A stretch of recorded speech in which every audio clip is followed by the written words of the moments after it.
What we need is not more medication, but more education, because the best prescription is knowledge.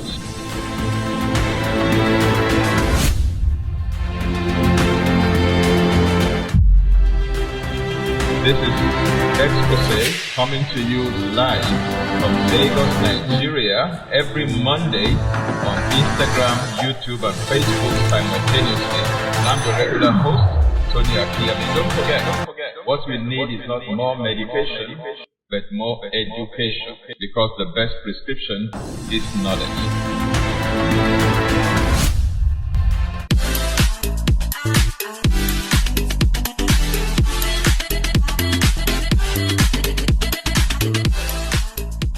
Hello and welcome to Exposé. I am your regular host, Tony Akinyemi is my name. In the next couple of episodes, I want to highlight a very important aspect of healthy living. When we choose to live a healthy lifestyle, usually it comes in two ways, or it involves two opposite actions, so to speak. That is to summarize everything that we have to do. I call it the plus and minus principle. The plus and minus principle, or the addition and subtraction principle. In other words, if we truly want to live a healthy lifestyle, there are things we must begin to do that we have not been doing before. Those are the additions. Those are the things I call the plus. You have to add them. You have to add them. Deliberately, you have to be intentional about them. You were not doing them before. Now you have to start doing them. Or if you have been doing them before, now you know that they are highly beneficial and you want to be consistent about them. You want to be more intensive about them. That's the plus side. Then there's the second side, the opposite side. Things to subtract from your life. Things to remove from your life. Things that if you have been doing them before, you have to stop them. Or if you have not been doing them before, you have to keep it that way. Make sure you don't get lured or tempted to begin to indulge in such things. So it's a plus and minus principle. It's like taking a sheet of paper and drawing a line at the center. And then in the first column, you list all the items that you have to subtract or stop from your life as part of your health strategy. And then on the right column, you list the good things that are promoting health and wellness as well as well-being that you have been doing, and you promise yourself that, oh, these things are beneficial, I will continue to do them. I will not stop. I will not get weary. I will not get tired. It's paying me dividends, and it will continue to yield more dividends on the long run. So I will continue. And if I have been half-hearted about them, I will become more committed. I'll become more intentional. I'll become more intensive doing them. So you list the things to subtract and the things to add. Okay, that's how it goes when it comes to healthy living. Now, and that is not just about what we eat or drink. It's not just about diet. Oh, I won't eat this again. Oh, I will start eating this. Even lifestyle issues. Oh, I won't do this I have been doing before, or I will start doing this thing that I'm doing. Or I will start doing this thing that I have not been doing, or do it more if I have been doing them.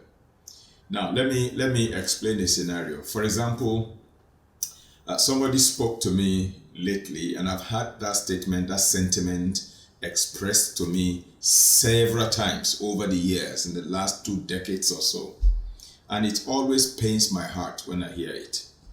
You know, a cancer patient, for example, is receiving treatment in the hospital, conventional cancer treatment of surgery, chemotherapy, radiotherapy, and what have you. And then the cancer patient asks the oncologist, his or her doctor, and says, please guide me regarding my diet and my lifestyle.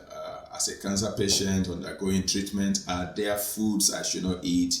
Are there foods that I should eat more? In other words, the patient is asking this same simple question that I have just highlighted. What should I subtract and what should I add? Are there things I am eating or drinking that are contributing to this cancer or aggravating my symptoms and that will, counteract my healing or prevent my recovery? Are there things I need to stop eating? Are there things I need to stop doing? And are there foods that I can begin to eat that will support my healing process, that will kind of serve as an adjunct or adjunctive therapy, so to speak, with the treatment I am receiving? And I have heard most oncologists will tell their cancer patients, you can eat anything, go ahead and eat anything. And when I, as a nutritionist, begin to speak to these cancer patients, because they do see me to guide them with their diet and lifestyle, and I tell them this same simple principle of plus and minus. I say, hey, if you are addressing cancer, you cannot continue to eat this because it will make your cancer worse. It will be negating the benefits you are receiving from your treatment. And you must begin to eat this and this and this because it will support your healing process. And as soon as I tell them don't eat this, and I'm trying to guide them in their diet and lifestyle with their nutrition, then I hear the statement, my oncologist said I could eat anything. My oncologist said I could eat anything. My doctor said I could eat anything. That really, really makes me feel so sad. I consider it seriously irresponsible for any scientist of any kind, for any oncologist, for any doctor to say to their cancer patient, you can eat anything. I mean, that doesn't make any sense. You don't even have to be a scientist to know that. I mean, even those who are not sick, those who are well, those who are fit, those who don't have any disease whatsoever, they are okay, but they want to keep enjoying good health. They want to keep it that way.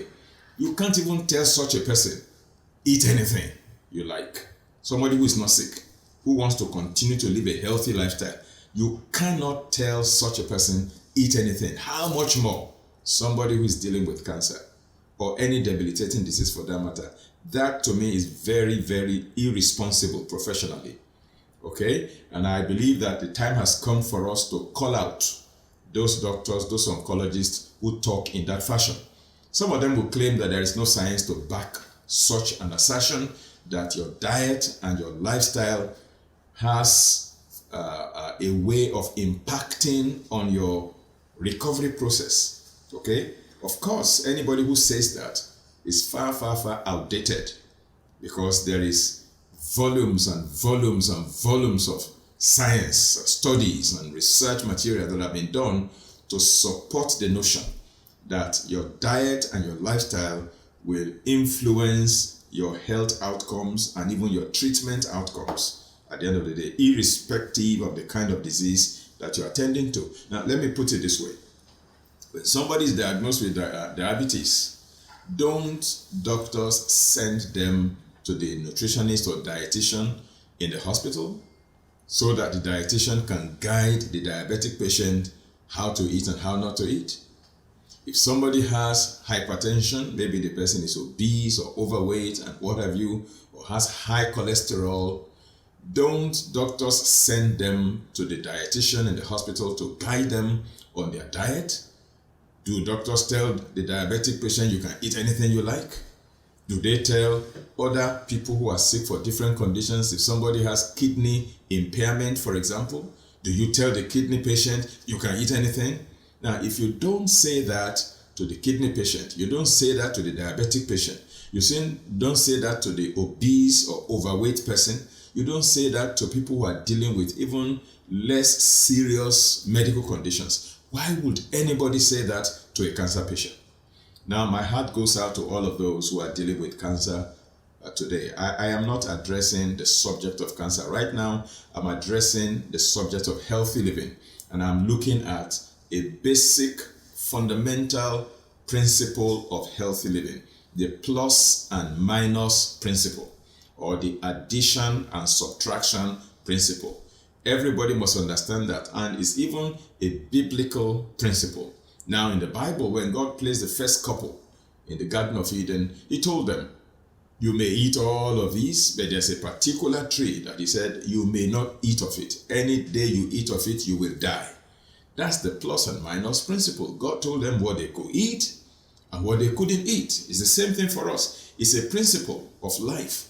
It is not everything available and accessible and affordable that you have to indulge in. Some of them are contraindicated for you as a person if wellness and well-being are your goals. Okay? We must settle this question once and for all in our hearts. It's not even worth debating. It's not a matter of debate. Anybody who is arguing against this is arrogantly ignorant.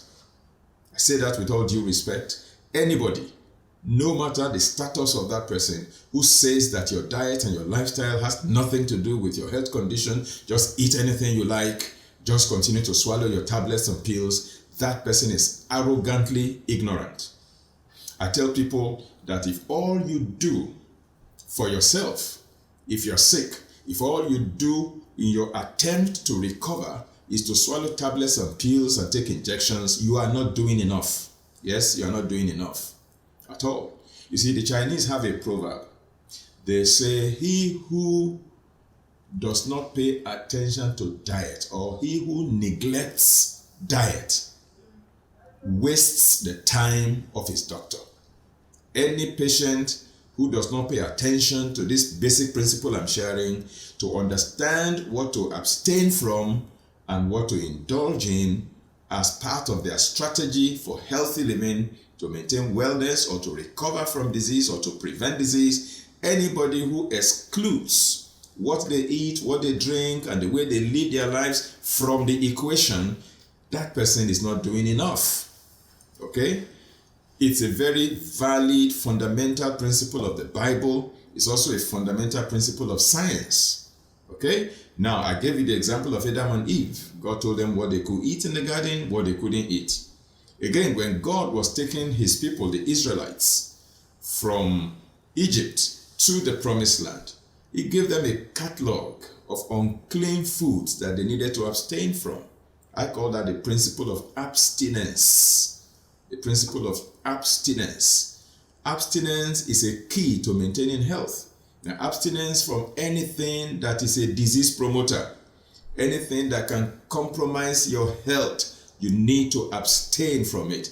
That is where discipline comes in. The reason many people want to continue to indulge in these things is because they lack the discipline. And if you lack discipline, of course, you can ask help of God. God gives help to those who call for it. But if you continue to rationalize and you are not ready to get disciplined and to maintain and operate by this principle, then you continue to indulge in the very thing that is going to kill you. God forbid. So I encourage you to understand that this is a valid scientific and biblical principle. In the book of Acts of the Apostles in the Holy Bible, in chapter 15, if you read from verse 22 to verse 29, the apostles in Jerusalem, the Apostolic Council, actually wrote letters to the Gentile churches, and they stipulated 4 things that they needed to abstain from. They needed to subtract from their daily living so that it would be well with them. They say, if you do these things, it shall go well with you, which means the corollary also exists. If you don't do these things, if you don't abstain from the eating of blood, from the eating of strangulated animals, from fornication, then you will not do well. Because you see, abstinence from immorality, sexual abstinence is also very important towards health. Many people have become sick with sexually transmitted infections, sexually transmitted diseases, because they didn't abstain from illicit sex. Okay? Discipline is required. Don't go away. I'll be back to continue this conversation. It's been Exposé, brought to you by the Shepherd's Flock International Church, and I'm your regular host, Tony Akinyemi is my name. My name is Alade Tayo. I'm the MD CEO Imperial Healthcare. I strongly recommend that you watch Exposé with Reverend Tony Akinyemi every Monday at 8 p.m. Nigerian time. I'm sure you'll be greatly blessed as you do so.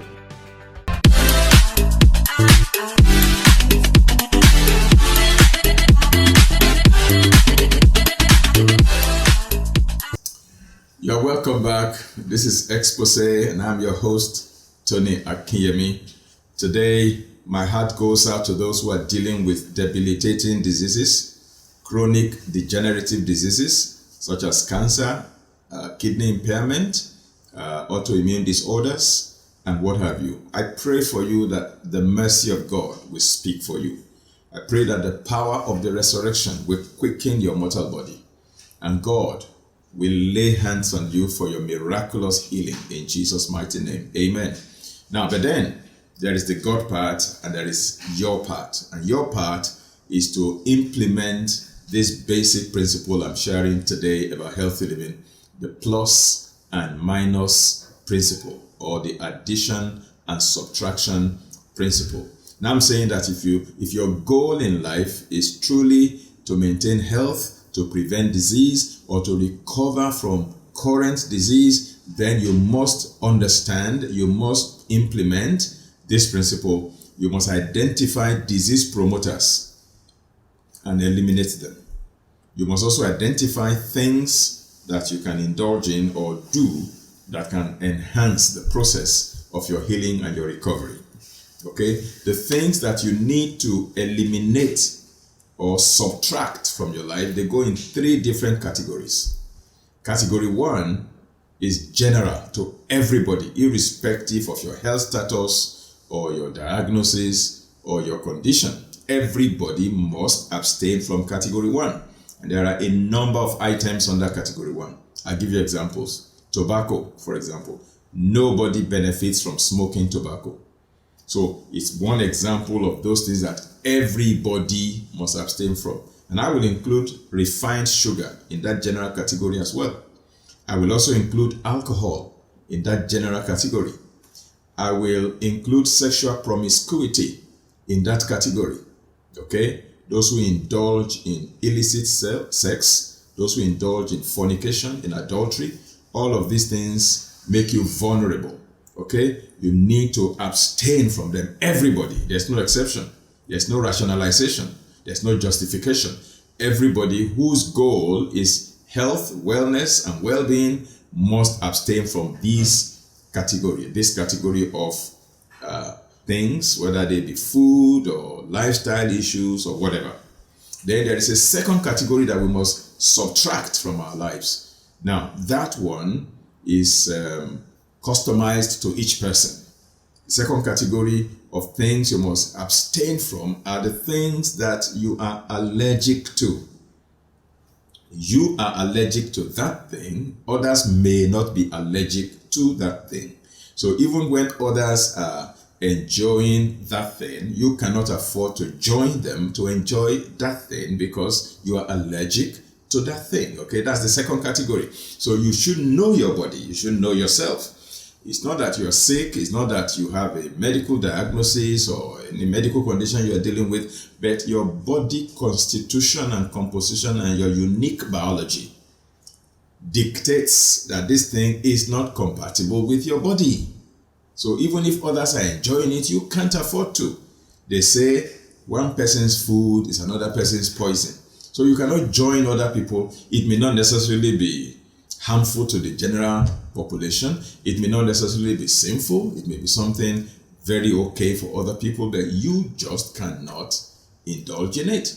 For example, when children are experiencing a lot of allergies, they're having allergic reactions and they are showing all the symptoms of allergies. Okay, they have itchy eyes, they have watery eyes, red eyes. Some of them have, rash on their skin, particularly anywhere the skin folds, okay, at the back of their knees, okay, around their neck, everywhere is like the skin of a frog.